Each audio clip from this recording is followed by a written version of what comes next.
Hi everybody, today we're going to look at the next part of the rate of reaction topic, which as you can see from the title is catalysts. So make sure that you've got pen and pencil etc. and your book or some paper. Pause the video to get the date and title written down and then press play when you're ready.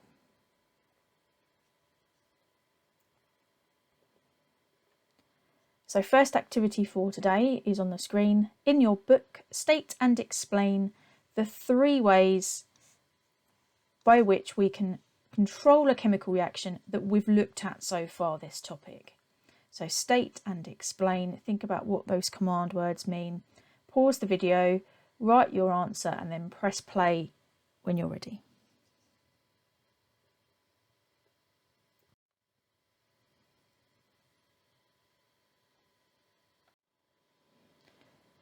So let's have a look at the answers for that then.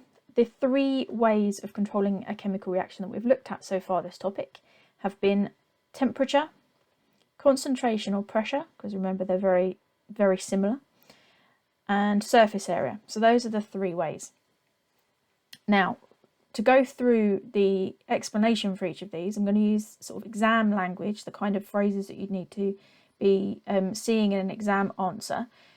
So you need to make sure that you've got written down what I give you as an answer to make sure that you're using the correct terminology. And just to give you a bit of a hint, okay, I've got some bullet points for each factor that affects chemical reactions. There are 3 bullet points for temperature, 2 for concentration and pressure, and 3 for surface area. So feel free to pause again and just have a look. Have you said 3 things for temperature, 2 for concentration, and 3 for surface area?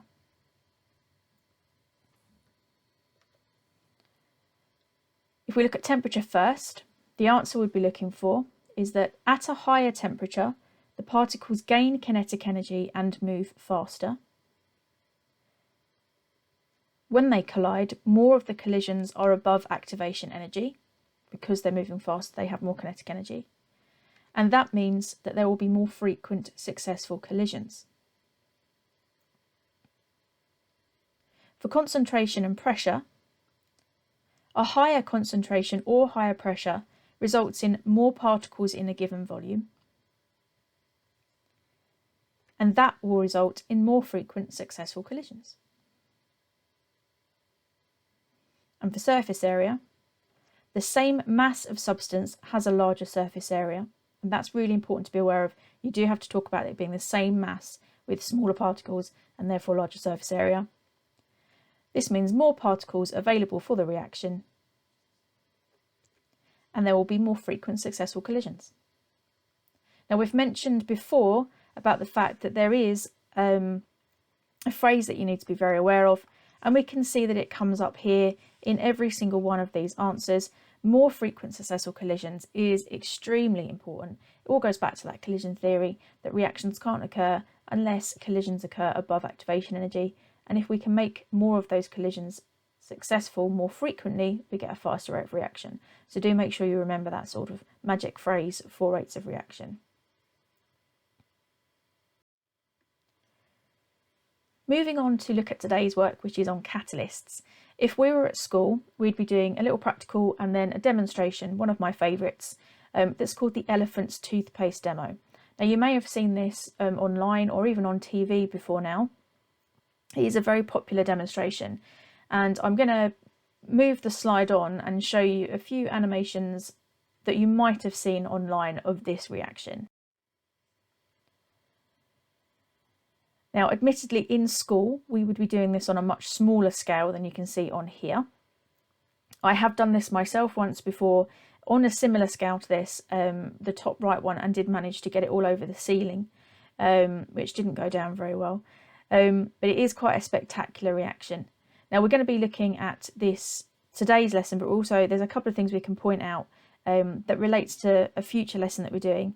If you look at these animations, you might notice that they're giving off steam, and that's because the reactions are exothermic, something we're going to look at in a couple of lessons' time.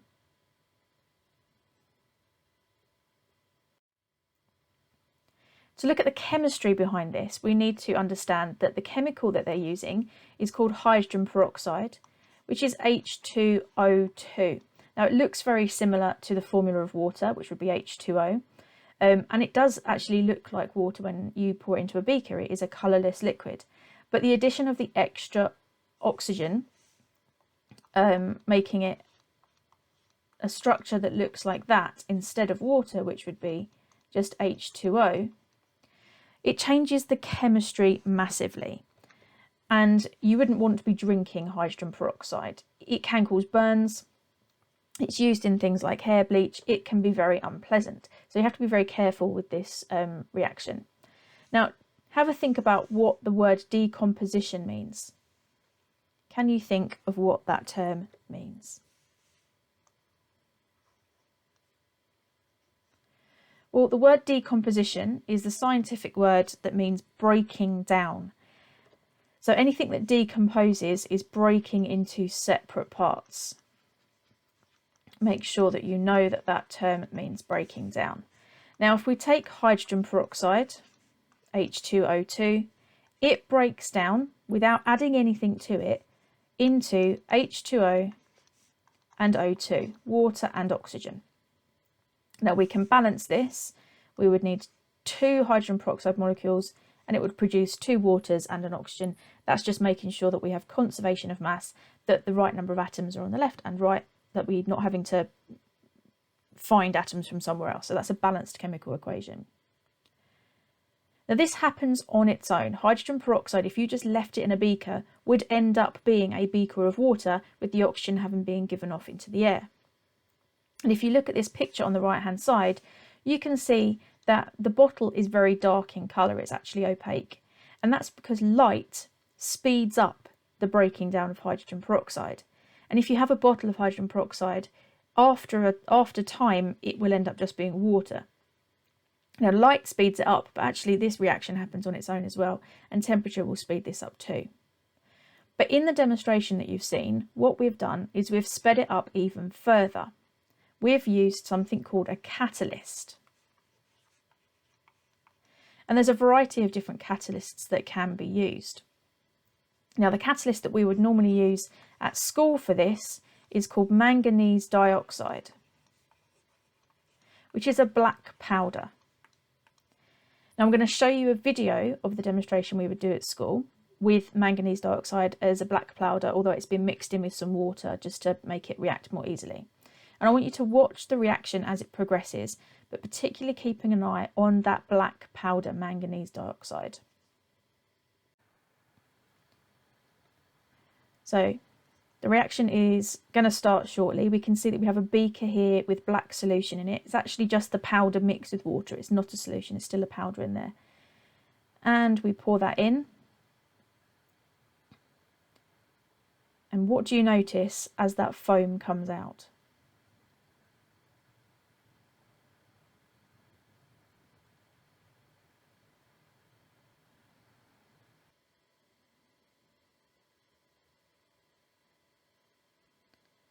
Now you might be able to see that there are streaks of black powder coming out in that foam. And one thing I didn't mention on the previous slide is actually precisely what's going on in this reaction.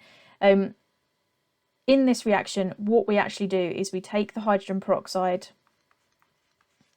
and we mix it with washing up liquid. Now the washing up liquid acts as normal washing up liquid does and makes foam. And so the oxygen gets trapped inside the washing up liquid, and that's what we get bubbles of. So this foam is filled with oxygen. And obviously it's wet, it's got the oxygen, it's got the water in there as well. But the only reason we get foam in this reaction is because washing up liquid has been added. Now the most important thing about this slide, as I was saying, is the fact that we can see these streaks of black powder. And that is the manganese dioxide. The manganese dioxide is still present after this reaction has happened. And if we were to let this foam dry out, we'd actually be able to get that black powder back. Every single bit of that black powder would be able to be recovered and used again, because it's not used itself in a reaction.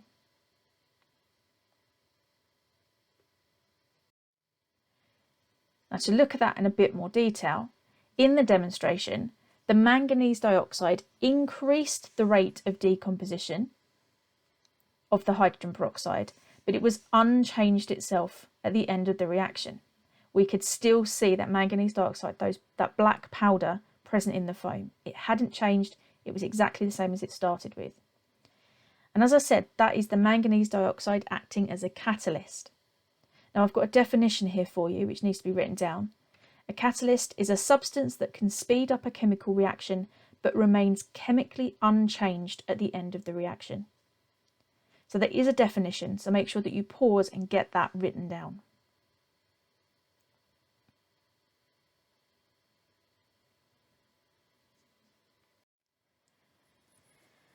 Now, I do love the elephant's toothpaste demonstration. It's a really good one to watch and really good one to do. And as well as manganese dioxide, many things catalyse the breakdown of hydrogen peroxide into water and oxygen. And some of the things that we can use would be potassium iodide. Potassium iodide is a pale yellow solution. That's often what they use on TV and on YouTube, because you can then add food colouring. The reason they call it elephant's toothpaste is that you add food colouring in it and you can put blue and red in it, and it sort of makes it look like a stripy toothpaste when it comes out of the top of the flask. We can also use lead oxide. Lead compounds are not very nice. They can be poisonous, so we tend not to use that in school anymore. But we can then use sort of non-chemical, although you could argue everything's chemical, but non-chemical catalysts as well. So a piece of potato dropped in the beaker would cause the reaction to occur in a similar way. Not quite as fast as with the manganese dioxide or the potassium iodide, but potato would still cause this to happen. Yeast that we use to make bread and beer and things like that, you can put yeast powder in hydrogen peroxide and it would cause this reaction to occur. And finally, one of the really weird things that we can even use for this, which we wouldn't do in school, is blood. And again, I've got a couple of little animations to show you just here of dripping blood into hydrogen peroxide and showing what happens.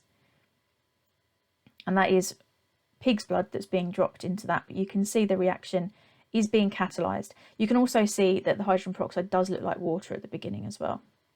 And I've got another one here where again they're pouring pig's blood in and the reaction does occur in exactly the same way. So lots of things can be catalysts, although they do have to be a specific catalyst for the specific reaction, but there can be more than one. Now we're going to have a quick look at the science behind how catalysts work. And you don't need to write any of this down unless you want to. I'm going to give you some notes on the next slide. So catalysts provide an alternative route for a reaction to take place. Some do this by adding an intermediate stage to the reaction, but many catalysts work by providing a surface for the reactants to react on. Now, when I say intermediate stage, we might have a reaction that is A forming B, but that might be really, really, really slow. So we might be able to react A with something else. Maybe we can add a separate chemical which would make C a different product. And then C maybe reacts really quickly to make B. Now we are still starting with A and ending with B. We're still getting the reaction that we want, but we've just added an extra stage that might make it faster. It might seem a bit strange that adding a step makes it faster, but sometimes that happens in chemistry. So let's have a look at this providing a surface for the reactants to react on, because that sounds a bit weird, but it is actually fairly straightforward. So we think back to our particle models at the beginning of the topic. Gases move randomly in all directions, 3 dimensions. If you've got a balloon of gas, those particles are moving in every single direction imaginable. And that means that the chances of a collision are very, very low because they're randomly moving in random directions. So what we can do is if we provide a surface, and I've just got an image there of the particles moving in random directions. So if we provide a surface for the gases to stick to, and I've got a special word there, adsorb means stick. Anything with the prefix AD means to stick or to attach. So adhesive means a glue, something that you can stick things together with. So providing a surface for the gases to adsorb to means that they're then only moving in one plane and are more likely to collide. And another little diagram here is if we were to imagine that these particles were snooker balls. On a snooker table, the particles are only able to move along that surface. And so we're taking away that sort of three-dimensional random movement. And it does just mean that those particles are much more likely to collide because they're on that one surface as opposed to moving in 3 dimensions. Now, the most important thing that you need to understand from this is not all of that background information, but the fact that adding a catalyst will always lower the activation energy of the reaction. And that therefore increases rate of reaction. If we lower the activation energy of a reaction, then more of those collisions will be meeting activation energy and be successful. And as we know, an increased rate of reaction means more product and more money. So that's always a good thing if you're running a factory or something like that. So what I'd like you to do is to have a look at this little paragraph that's on the screen. This is notes on catalysts. If you've written your own notes already from the video, then that's fine, but I'd like you to do this in your head to check that your notes have the right key terms and that kind of thing. If you've not got loads of notes written down already, make sure that this paragraph is in your notes. So I'd like you to pause and have a read. If you need some key terms, press play again and a word bank will appear on the bottom of the screen. But have a go and see how you do.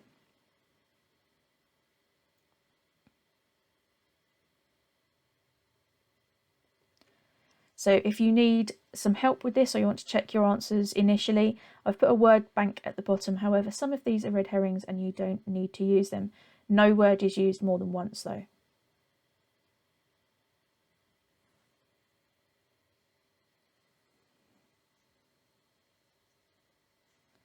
Okay, let's have a look at the answers then.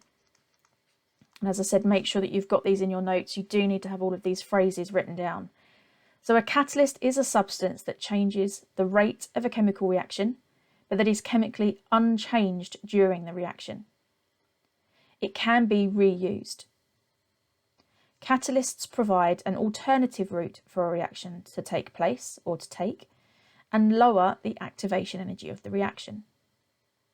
Most catalysts are used to increase the rate of a reaction, such as manganese oxide or dioxide, to increase the decomposition of H2O2, but some, called inhibitors, are used to slow down a reaction, such as in antifreeze in cars to prevent corrosion.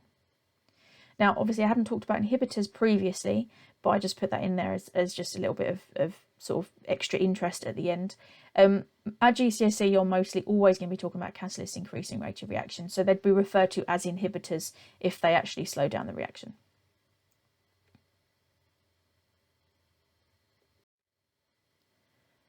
Now we're going to have a quick look at reaction profiles.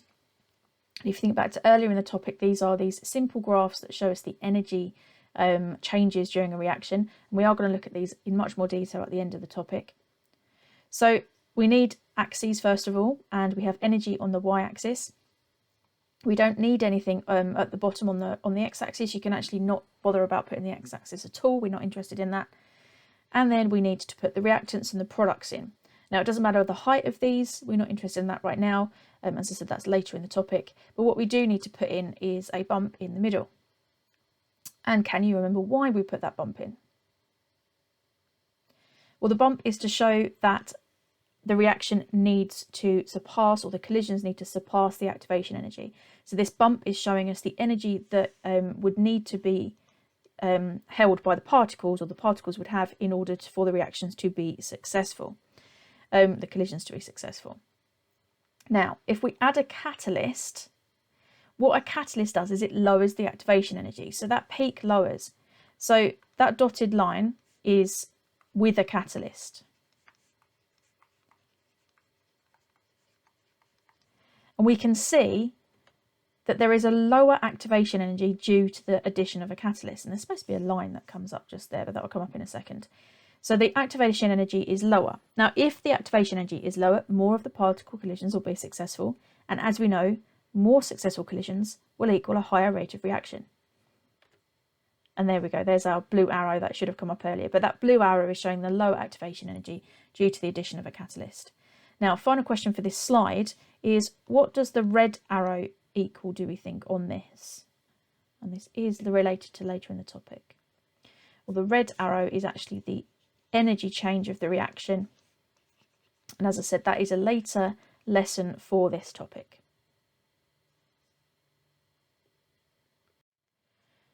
So really quickly, just going to give you some examples of using catalysts from GCSE. You do not need to write these down, but all of these are going to come up as possible uses of catalysts, and they can give you exam questions based around any of these things. So if you think back to organic chemistry, we looked at cracking, taking long hydrocarbons and cracking them and breaking them into shorter alkanes and alkenes, and the catalyst used there is porcelain pot or alumina. The production of ethanol, which is an alcohol, is produced from steam and ethene, and a catalyst can be used for that. That's mainly triple science. The hydrogenation of alkenes, adding hydrogen with the aid of a nickel catalyst, that's also triple science, but again, it's something that they could frame an exam question with to get you talking about catalysts. The structure and bonding topic, which is normally looked at in Year 11 or the end of Year 10, talks about these things called buckyballs that can be used as catalysts.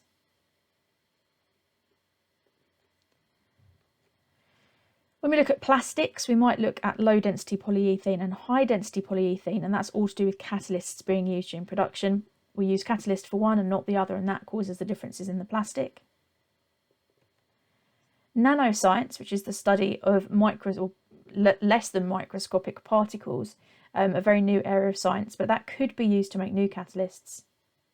And as we've already talked about, hydrogen peroxide can be decomposed more quickly using manganese oxide, potato, or even liver. As I said at the beginning of this slide, you don't need to write any of those down. It's just to make you aware of the types of things that they could talk about at GCSE.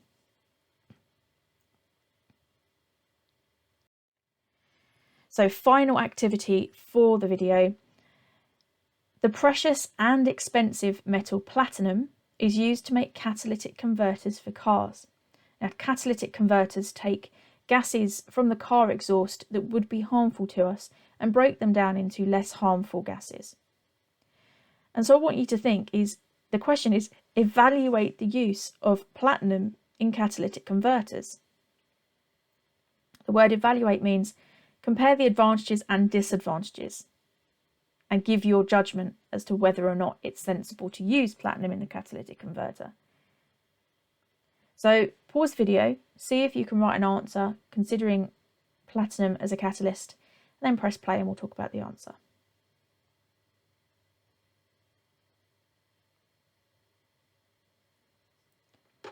So, as an answer, I've said this: although the platinum is initially expensive, very expensive, it doesn't get used up in the chemical reaction, and so it rarely needs to be replaced. Most cars will go through the whole of their lifespan without needing their catalytic converter replaced. Now, it does wear away over time, but it takes a long time to do that. So the outlay, the initial cost of paying for that, it ends up being worth it at the end. So it's better to spend the money at the beginning and break down those harmful gases, and over the period of time that you'll own the car, the cost of that platinum, well, it's actually the cost to the manufacturer, ends up being very small because of the amount of time that it gets used for. As always, if you have any questions about anything on the video, please send me a message and let me know.